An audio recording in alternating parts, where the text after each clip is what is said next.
Aujourd'hui, on va décortiquer un projet qui sort vraiment du lot. Pas de grande théorie, non, mais un véritable plan d'action pour transformer une commune. On va parler de choses concrètes, du verger partagé jusqu'à la rénovation des écoles. C'est l'histoire d'une vision qui devient réalité, pas à pas. Et tout part de cette phrase, un village durable tourné vers l'avenir. C'est bien plus qu'un simple slogan, c'est vraiment l'ADN du projet. Chaque décision, chaque action est guidée par cette boussole. L'idée, c'est que le bien-être des gens et la santé de l'environnement, ce ne soit plus deux choses séparées, mais une seule et même priorité. Alors, comment est-ce que cette vision prend forme concrètement ?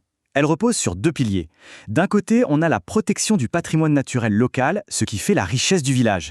Et de l'autre, l'idée c'est d'impliquer tout le monde dans cette aventure. Parce qu'une transition écologique, ça ne s'impose pas, ça se construit ensemble. Le point de départ, ce sont donc des actions qu'on peut voir, qu'on peut toucher. On parle de prendre soin du verger communal, de protéger les ressources en eau.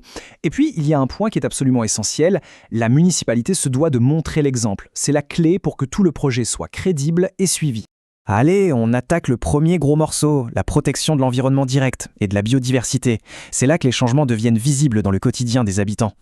L'idée forte ici, elle est simple, mais elle est puissante. C'est de faire de la nature une partie intégrante de la vie du village. Le but, ce n'est pas de créer des sanctuaires intouchables, mais au contraire de tisser des liens solides entre l'environnement et le quotidien des gens, pour que tout le monde en profite. Ce qui est vraiment intelligent dans cette approche, c'est la façon de combiner les échelles. D'un côté, on a des actions de fond, comme la rénovation énergétique des bâtiments, et de l'autre, des gestes plus fins, mais tout aussi cruciaux, comme la fauche différenciée, qui laisse des zones refuges pour la petite faune et la flore. C'est vraiment cette combinaison qui crée un impact fort. Et pour que cet engagement tienne dans le temps, une charte de l'arbre va être mise en place. Attention, ce n'est pas juste un document administratif. C'est un véritable pacte passé entre la commune et ses habitants pour connaître, chérir et développer ce patrimoine vivant. L'arbre devient l'affaire de tous. Après la biodiversité, le projet s'attaque à deux autres poids lourds de notre empreinte écologique, l'énergie et nos déplacements. Comment consommer moins d'énergie et se déplacer plus intelligemment ? Voyons les pistes envisagées. On le dit souvent, l'énergie la moins chère, c'est celle qu'on ne consomme pas. Le plan s'attaque donc en priorité aux bâtiments publics qui sont de vrais passoires thermiques.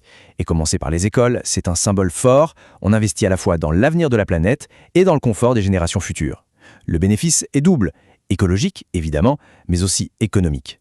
Côté mobilité, l'approche se veut très pragmatique. Première étape, on facilite les alternatives à la voiture solo, comme le covoiturage, pour désengorger un peu les routes.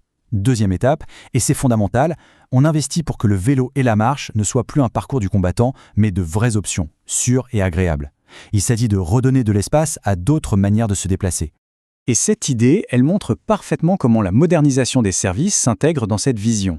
Une mairie qui passe au numérique pour simplifier les démarches, c'est une mairie plus efficace qui évite des déplacements inutiles et qui optimise ses ressources. La durabilité, c'est aussi ça, de l'intelligence dans l'organisation. On en arrive au dernier pilier, et c'est peut-être le plus important.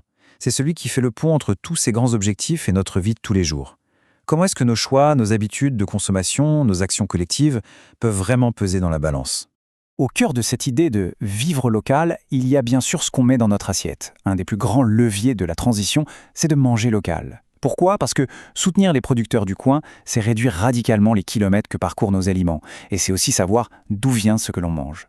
Et pour que consommer local devienne un réflexe, le plan prévoit des actions très concrètes, rendre le marché plus attractif, faciliter les contacts avec les producteurs, organiser des événements comme une journée zéro déchet.